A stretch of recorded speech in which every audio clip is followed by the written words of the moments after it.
All right, joining me now is a man I've been a fan of for quite some time, Robbie Triano. He's the guy behind all of the fun and all the madness that happens on SiriusXM's Big 12 today. And Robbie, I'm pumped that you're with me here, man. You and I were talking beforehand. We've known each other roughly for about a year and a half, 2 years, but this is the first time we've ever really spoken face to face. So thanks for joining, man. Yeah, it's weird in this COVID world and also the world we deal in. Like I've only met the hosts of my show a couple times, so the fact that we've only talked to each other over social media or Zoom calls that we do every Tuesday. It's a blessing to finally be able to do this with you. Yeah, man, absolutely. So speaking of that world of COVID, you've recently gone back into the office, but for about a couple months to maybe even a year, you were doing a lot of producing, from home, doing the remote stuff. What was that like when you transitioned from having all of the wonderful things that a studio provides to then doing it from your home? Yeah, it definitely changed life a lot for me because obviously we do live radio here at SiriusXM, but then we had to fabricate everything to make it not live radio in a podcast form, but we had to sell it as if it was live radio. So it was this weird process of like, okay, um, I have to record something for what should be a 12-minute segment. That would be our segment one. So it just changed how I processed everything when it came to making a show. But it also allowed a lot more freedom to do things because we were able to be like, no, we can get a guest before like this time that we like our show is like in live radio. It's like we need to get our guest during this window. And this, because everyone was at home, we could just have the freedom to record stuff with awesome guests whenever. So it gave us a lot of freedom, and I think that has changed. I'm grateful I went through that because I became such a better audio editor because of that. It sucked not having sports. So I'm very grateful now for sports as well because I can actually enjoy, and be grateful for the things that we watch today. So it was a terrible process, but like an amazing learning moment. Shout out How did Coach your Toussaint. creativity flourish in that time? Because generally you're a creative dude right from the jump, but having that set of circumstances, did you see little things that you started to really work on it and really flourish that creativity more?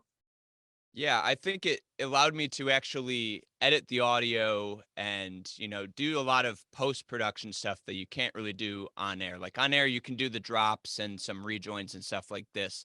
But like we had a segment on Thursdays and it was just a trivia show. And like because there's no sports, so we just did this trivia show. And I was able to add in like funny sounds, funny noises, able to actually make it seem like this product, this produced product. And that was like a cool thing to do because um it actually allowed me to be creative and not just this person who gets some guests and hits buttons. It allowed me to actually do some things, and yeah, it made it feel like I was actually making a piece of work, not just like, all right, 2 hours, let's make it done. It actually felt like I was making something, so it was nice and it was different. Of course, right now we're at the tail end of the NCAA tournament. The Big 12 still has Kansas playing in the Final Four. What has it been like watching the Big 12 go through what I think has been, they've been the best conference in college basketball all season? What's it been like to get a front row seat for that?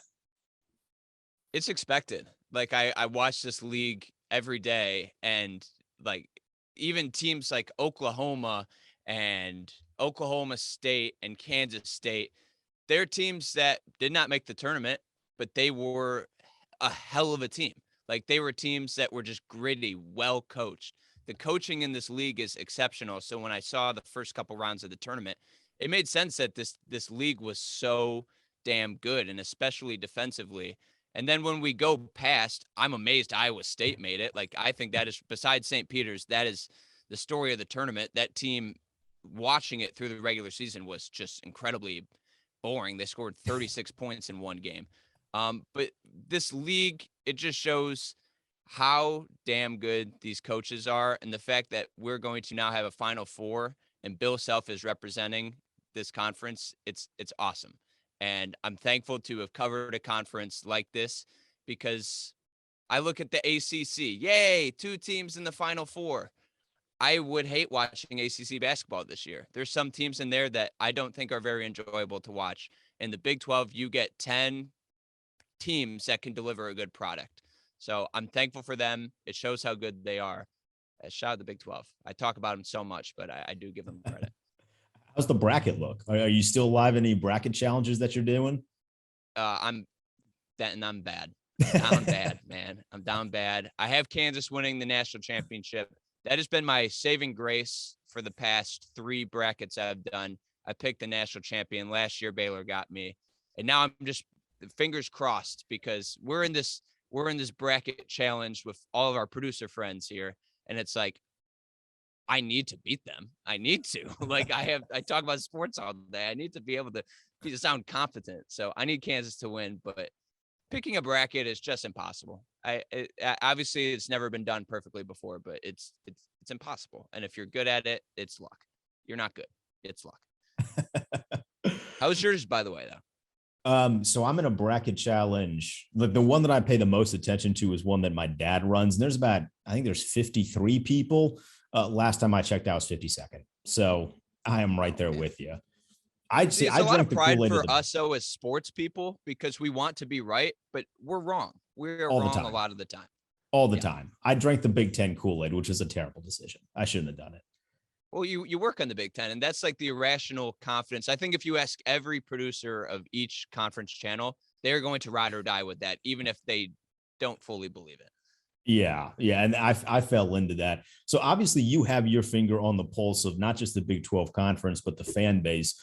One thing that I really enjoyed, I believe this was a couple of months ago, where did the beef stem between you and the people of Oklahoma when it comes to the weather?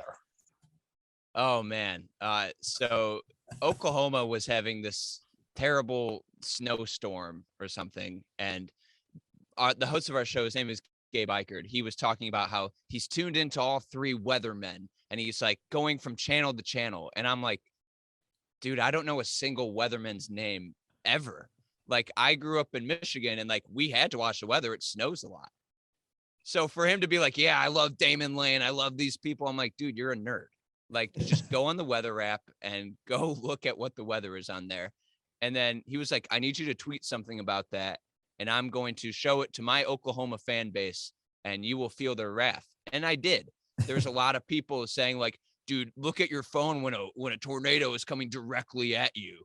And a lot of people were basically saying, if you use your phone app, I'm going to die. And a lot of people were questioning if I knew what weather was. And it was a shit show. I had about 200 people in my mentions telling me what the weather is.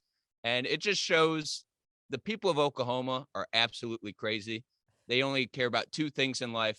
It's Oklahoma football and the goddamn weather. And I've happened to pick a fight with both of them on that. So love something as much as your weatherman. I could never do it, but it shout out Oklahoma. You guys are crazy. I mean, that was going to be my next question. Where did you feel the wrath more when you're talking about their weatherman or when you mentioned the fact that losing Lincoln Riley is going to hurt? The culture of Brent Venables isn't just going to make them a national championship contender overnight. Yeah, agreed. And I don't think so. For the people who have no idea what I said, I was saying that, you lose Lincoln Riley, you lose Caleb Williams, Spencer Rattler. Most of your defensive talent that people thought could win you a national championship is going to the NFL. And you lost most of your coordinators. My entire point was these Oklahoma fans are saying we're better. And it's like, yeah, when you go to the SEC or down the road, I believe Brent Venables is a good coach, but there's no way you can say we're a better team right now. You have a first-year head coach. You're missing most of your talent. You have a transfer quarterback. I said that thinking, oh, this is nothing. No one will think this is wrong. The wrath of Oklahoma fans, this is where fandom just becomes irrational because I've been called dumb. I've been called to kill myself. I've been told all these things by Oklahoma fans just because I said you may not be very good next year. And I still think they're going to be in the Big 12 championship. But they believe if I don't think they're a national championship contender, it's nuts. So Oklahoma fans are crazy. Fandom's crazy. And I really don't think my take is that absurd to think that they're not as good of a football team. Just because you have a head coach and a new culture doesn't make you that much better. Am I crazy here? No, I think you're 100% right. I read that tweet and I was like, yeah, no, that's correct. Like you don't lose a guy like Lincoln Riley, who's a great recruiter and just immediately get better. Just it doesn't work that way. Yeah. And just because a lot of former players were like, well, you don't know the BV, like how he coaches. He's intense. It's like, cool. Like, it's awesome. But like, But we've never seen him head it, coach. Like we've never seen him run a program. So they don't know what he's like as a head coach either. yeah, I'm starting to like some fans, they just flip so easily. Before the year, all these Oklahoma fans were saying, we're going to win the national championship. We have what it got. We have Lincoln Riley. We had our host of our show, Holly Rowe, made a bet with Gabe Eichert. And she said, OU, when they go to the SEC, won't win a championship, an SEC championship for 10 years.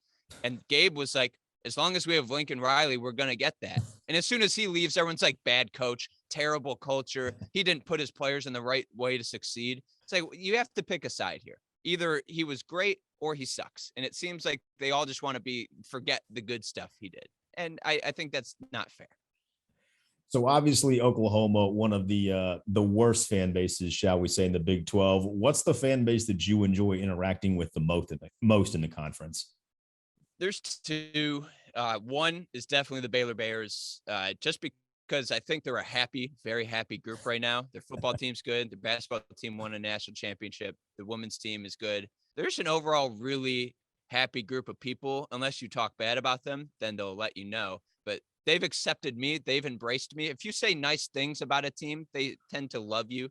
So I like them. And the second is Kansas State fans. They are, I think, one of the most passionate groups in all of college sports. That is what they live for in Manhattan, Kansas. And when you go to their games, people don't leave the stands there. They stay until the fourth quarter. They stay. They support their team. That is what they live for. And I think it's a great culture there. I've never actually been there. But when I look at Kansas State, it's just a people who just love their school. And they can be a little combative on Twitter, but they love Kansas State football, and they're actually supportive to the point. Like Oklahoma fans in a fourth quarter, if they're up 20 points, they all leave. Kansas State fans, they stay till the end, and I support them for that. So where did this love for sports begin? Did you have dreams and aspirations of being a pro athlete, or where does this all stem from that leads you to this point? Great question. So when I was growing up, I absolutely loved the game of baseball. Like, so much. I think by the age of 8, I was deep into studying all statistics. Like I would get the stat books and I would go on MLB.com and I would legitimately memorize player stats. Like I could tell you a lot of Ichiro's stats just because it's still stuck in there. And I loved watching him play. And then when I started to play, I started playing baseball around the age of 5. And I was like, I'm going to the MLB. And then I realized striking out a lot, not being the best player on the team at all, making errors and playing second base and right field, you're not that good. So when I went to high school, I tried out for the baseball team and did not make it because our school was very good at baseball. And that was the moment I was like, damn, can't be a pro athlete. But then I was like, I love sports so much. That's all I've grown to know. My dad is the world's biggest fan of the New York Yankees. He got me into sports. And then growing up in Detroit, the Pistons were right at the rise in 2004, and they were so good for so long. And the Tigers were right at that point too. So growing up, like I was surrounded by a lot of awesome stories. And I think I said this before, but the way I learned the most about life is through sports. Mm-hmm. I learned hard work through Dennis Rodman. He is one of the most tenacious rebounders out there. He's not a very skilled scorer, but he was able to make an impact on the field. I learned about patience because I'm a Detroit sports fan. We suck. I have to be patient in my life. There's a lot of lessons that I learned through sports. And I think what drove me to do now was to tell those. And sometimes I'm like, does what my job matter? Like in the whole scheme of life, I'm like distracting people's lives by talking about sports in some certain way. I'm not solving crimes. I'm not giving someone a heart procedure. And I've battled this for a bit. And I'm like, does what I do matter? And the answer is yes. The answer is what we do matters because people need a distraction in their life. People need something to actually hold on to hope for. And that's what sports are. Like the only reason I'm a Detroit's fan is because I want that hope of one day I'm going to be drunk, passed out in the street, celebrating a Detroit Lions Super Bowl. That is all my hope is. So there's a lot of lessons in sports and very long answer, but sports to me was very early on, and I've learned so much about life through it. When you're, a teenager and you're looking to make that next step of going to college, was that one thing in particular that you were looking for when you were deciding to go, to make sure they had some sort of program that allowed you to continue that passion, whether it be newspaper, radio, or television? Yeah. A lot of people when they're in college switch majors. I never did. I knew exactly when I went in, I wanted to do something with TV, wanted to do something with writing, and I wanted to do something with radio, and I wanted it all to be sports. And when I came into college, that is exactly what I signed up for. Never had to be like, I actually don't like this path. I was focused going into it. So when I got to college, they had a radio show. They had a radio program. I joined that instantly. They had a student newspaper. I joined that. I had a lot of teachers who had connections to newspapers. I then started work for newspapers. So I went to a school called Grand Valley State University in the west side of Michigan, Division II school. And I was planning on going to Michigan State, the school I root for the most. But when I saw Grand Valley, it was just like, this can be my own niche. This can be my place to do it. They had great mentors there, and I thought it was the right opportunity for me. Looking back, I wish I had that D1 college experience or that type of atmosphere. Right. But for me, I could carve out my own thing there, and it was like the perfect opportunity. Now looking back, like, I'm here. I'm at SiriusXM, and it helped me a lot. So, I always knew in college that this was the place for me, and that kind of did help with my decision. You and I started very similarly, literally, in both starting this career path, working at newspapers and covering high school sports. I did it for about a year, and there were some times where I saw some wild things. What is the most wild thing, whether it be a fan interaction with a player or something going wrong at a game, that you remember when you were covering high school sports? So I had a high school sports covering experience, I think unlike anyone in the entire world. I never went to a single game. And it's crazy to think about that, because I was in this team with about 8 other writers, and we were in an office, and I worked for M Live Media Group, which is like the biggest publication or online publication in Michigan. And they didn't have enough money to send people to every single game. So they had one writer go to the biggest game of the week. And then they had me, someone in an office, call 9 different games, like call the coaches of 9 different games and write a story, not knowing anything. Like just getting the details of the story. Like, hey, what happened? What were the biggest plays? Can you tell me the stats? I had to write literally on Friday nights 8 to 9 articles about something I did not see. And looking back, I call it telejournalism. Like, I was literally cold calling these coaches, like, hey, coach, please tell me what happened. And looking back, like the comments sometimes, like I really tried my best to paint the picture without literally seeing anything. It was 2016. Like, people weren't posting so many clips on Twitter. And like, I would write details to the best of my ability, and the comment section would be like, this idiot was not there. And it's like, yes, you are correct. I was not there, but I tried my best. And I was 20 years old at the time, and looking back, should not have had that job at all. I was not prepared. I love the movie Catch Me If You Can with Leonardo DiCaprio, because he literally faked it till he made it to everything. That was me. That was me cold calling all of these people. And that job was a grind, because from 7 o'clock, I'd get in, and then I would leave the office around 3 in the morning. We literally had to write eight high school football stories every night. I was covering games, and I don't think I'll ever get an experience like that ever again. And I know I won't, because that department closed. So they realized this is not the best way to do journalism. So how does a guy grew up in Michigan, loved Michigan teams, big fan of Michigan State, how does he make his way to DC and end up being a producer on the Big 12 network? So, funny story, the day I got the call for this job, it had been about 3 months after, no, it had been about 5 months after graduating college. And I applied to about 30 different roles. Every day I was making an application to somewhere and I was getting ghosted, heard nothing. And one day I got a call from a radio station in Grand Rapids, Michigan. They're like, hey, we have this part-time job, you'd be running the board and stuff like that. And I was like, I did it. I finally got it. I'm moving to Grand Rapids. And I went downstairs and my stepmom, she's like this weird, I'm not weird person, but she has this weird feeling about things. Like she believes when the moon is full that everyone is crazy.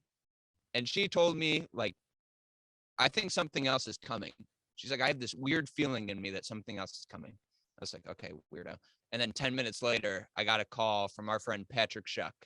And he was like, hey, I know you didn't apply for this position because I applied to other board op positions. He's like, but we're starting these college channels here and you seem very interested in this. Can I talk to you?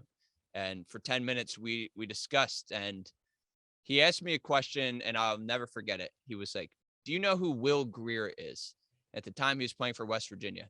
Right. And I honestly said, no, I don't know who he is because I didn't. And he was like, well, you're going to need to because we're going to hire you. And that was like, okay. So I packed up my entire life. I was like, I need to go to DC. I grew up loving Howard Stern. My dad showed me SiriusXM at a very early age. I was getting paid part-time hours. Obviously, we're all familiar with that. And it was a real risk. It was a real risk because DC is incredibly expensive. And I knew nobody here. But I was like, I need to do it. And I busted my ass, came out here. I was thinking about this on my walk over. So like I finessed the system very much because rent was about $1,100 a month. By the rate I was going, I was making about $1,400 a month doing the part-time. So I had about $300 to flex around. And I really did finesse this system. So I thought that if you were just in the office, that counted as work. I didn't realize that part-timers only get paid for like an hour before the show when the show's done. Our show would start at 4 Eastern. I would come in at 10 a.m. I would just come in and then just like put on my hours like 7. And they're like, no, man, you can't do that. But I did that enough times that it built me some extra money so I could actually live. But that process really helped because then I just was meeting a bunch of people and I learned how people worked here, and it was like the best experience ever because the producer I worked with, his name is Davis Williams. He just let me like hang out with him, and like he taught me the process he did, and he sent 50-page rundowns, like legitimately 50-page rundowns. He would have 2 pages of what the show was, and then 48 pages of notes, which was so much work. I will never do that, but that really taught me the work it took for a producer to actually, set their host up for success. And he left to become a lawyer, and I really got lucky. I got lucky because I just showed up so much all the time. I learned from him. I pushed myself. I did not want to fail. So when he left, I made sure they had no other opportunity then to promote me. And yeah, so it was a lot of grinding to get to where I am, but I'm happy. How long was that period of time where you had $300 essentially each month to spare? Was that a couple of months? Was it a full year? I moved here in November of 2018 and I got promoted. What was it? I finally started getting real money October of 2019. So basically about 1 year. And I did not do a lot. I did not do a lot for fun. Literally on Saturdays, I would still come into the office because there's a gym in the basement. So I'd go work out and then I would edit audio all day. So I literally had only a couple of friends. I didn't know anyone. I met some around the way, but for a whole year, literally all I did was eat 1 meal a day, like go to work. And then like on the weekends, I would walk. I would literally just walk around DC all the time. Like just so that was the only fun thing I could do was just walk. Mm-hmm. And I looking back, like it was a grind. Like I was a very sad time in my life. I'm like, holy crap. And I was so nervous to ask my parents for money. I didn't want to do that.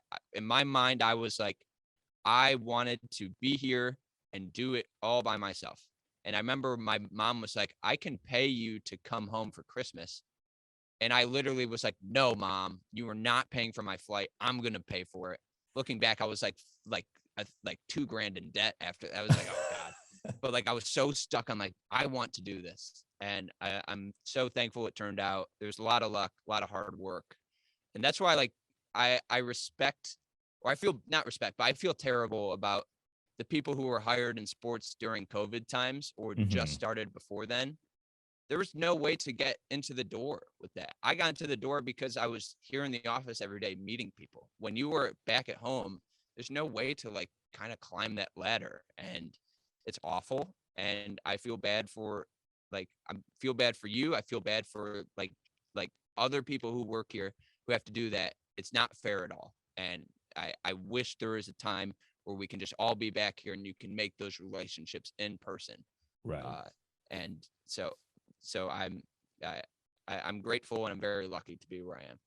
So obviously that period was tough, as you mentioned. But was there a point in time, kind of like a pivotal moment, where you're like, "Yeah, I'm good. I'm gonna make this. Like no matter what happens, I'm gonna make this work."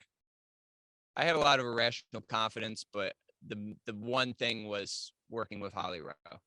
Working with Holly Rowe, I saw her and I was like, I'm going to learn so much from you. And I do all the time. And the way she has succeeded in this business is incredible. Her work ethic was incredible. Her connections.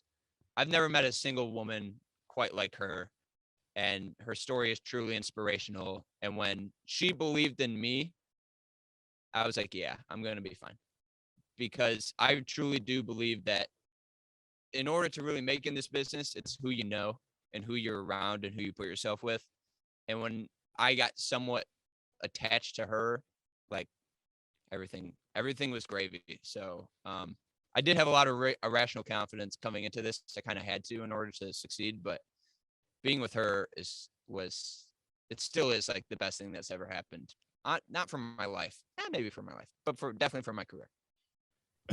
So what's it like? What are some of the challenges, but also some of the fun moments when it comes to producing Big 12 today? You know, the morning show has, the set guys just about every single day. You have much more of a revolving door of hosts. What has it been like producing all of those big personalities?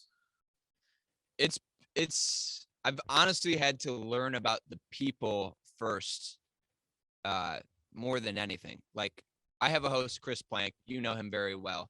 He is, I think, the greatest radio person ever. I think there's no one else who can deliver a show. When it comes to the art of radio, Chris Plank is absolutely the best at it. And when he is hosting, I can kind of gear it more as a conversational type of show, get some good guests. When Holly is hosting, I love her to death. She's a very busy woman. So when she comes in, we need to set everything up. So like I give her all the details that happen. She may not watch every game, but I give her all the details. I try and get the best guest possible for her because that's what she demands. And that's a good thing because she pushes me to do that. So for each host, I kind of have to gear the show around them. And I think I've done really like a good job of understanding what people's strengths are and pushing them to that. Like, I'm not asking Holly Rowe to give me X's and O's. I'm asking her to give me stories. She has the best stories in the world. So I ask her for that. For Chris Plank, I want it like he is pure entertainment. I want to be entertained. And I also work with Dusty Dvorak too. And he can do both. So with Dusty, I can be kind of free flowing and be like, dude, do whatever. Like, I'm going to toss stuff at you and he's going to be great. Give analysis. Even in basketball, Dusty Dvorak is excellent. And then with Gabe Ikard, you just put an assignment in front of him and he'll just do it. He He is someone who just gets the job done. So, yeah, that is the challenge of not having a set group of people. But it honestly, I think that in the long term of my career, being able to work with so many people is going to help me out. So I honestly rather have what I'm having than not, even though I do appreciate having the same group every day. So, Robbie, I'll get you out of here with this before we get kicked off of the Zoom meeting here. But when you look ahead, I don't know if you're like a 5-year plan kind of guy, 10-year plan kind of guy, but what's next in the journey for Robbie Triano? Is there anything that you want to accomplish in the next few years that you have your eyes set on? It's really just keeping an open mind. I think that I don't want to be limited to anything.